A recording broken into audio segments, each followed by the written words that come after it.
Assalamualaikum warahmatullahi wabarakatuh. Perkenalkan, nama saya Siti Nurholifah dan hari ini saya akan menjelaskan tentang memahami kalimat efektif.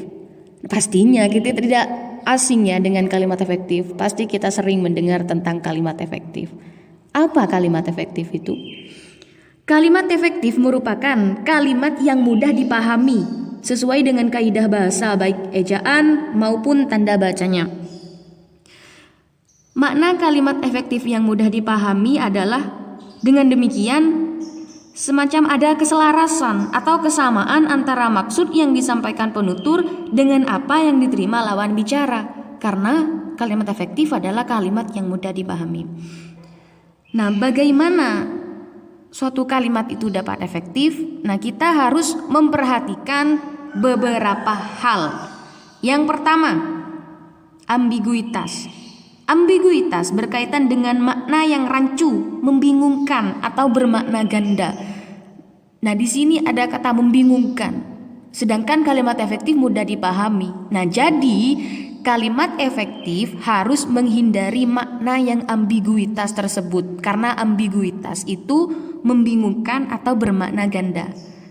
Contohnya yaitu dia membeli buku sejarah baru. Nah, kalimat ini akan bermakna ganda karena yang pertama, buku sejarah baru ini maksudnya buku yang masih dibungkus plastik, atau yang kedua buku tentang sejarah baru.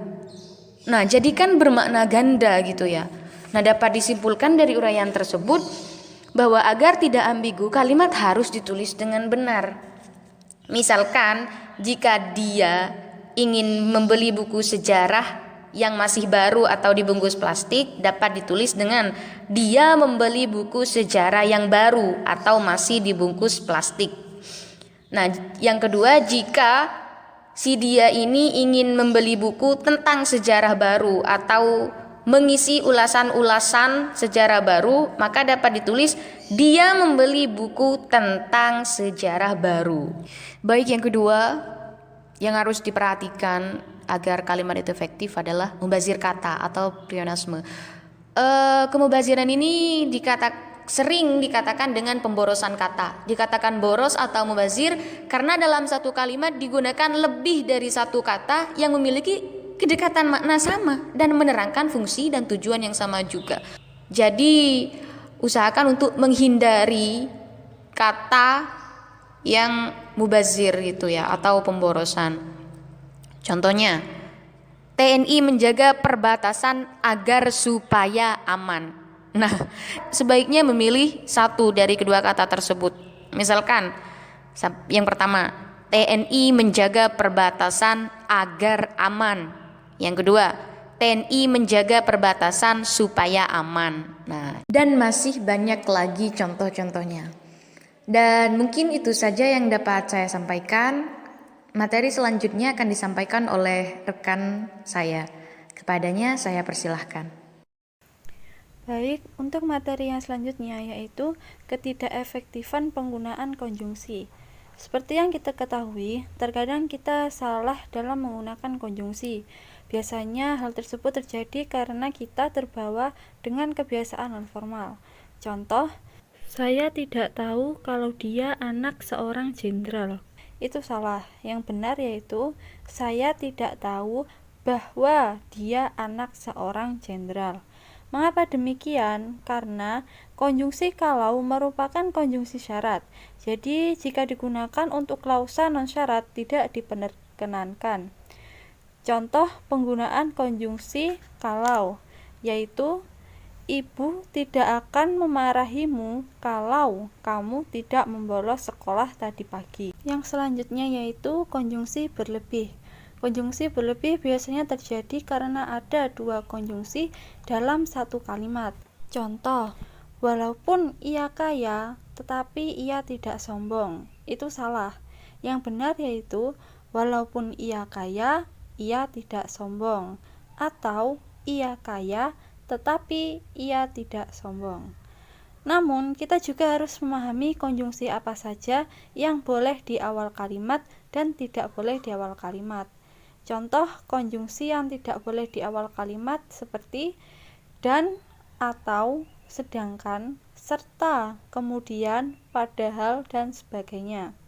Untuk konjungsi yang boleh di awal kalimat, contohnya seperti sejak, saat, ketika, walaupun, meskipun, dan sebagainya. Sedangkan untuk konjungsi setara dapat diganti dengan tanda titik koma asal memisahkan klausa, minimal fungsi subjek dan predikat. Kita harus mengingat bahwa tanda titik koma hanya dapat menggantikan konjungsi koordinatif atau setara. Untuk materi yang selanjutnya akan dibacakan oleh teman saya.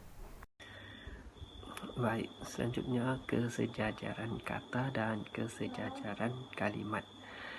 Nah, banyak penulis yang kurang memperhatikan masalah kesejajaran kata dan kesejajaran kalimat.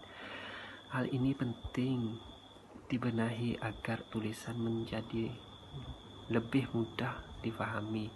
Selain itu, kesejajaran kata dan kesejajaran kalimat juga akan menunjukkan konsisten dalam tataran sintaksis agar lebih mudah dalam memahami masalah kesejajaran kata dan kesejajaran kalimat.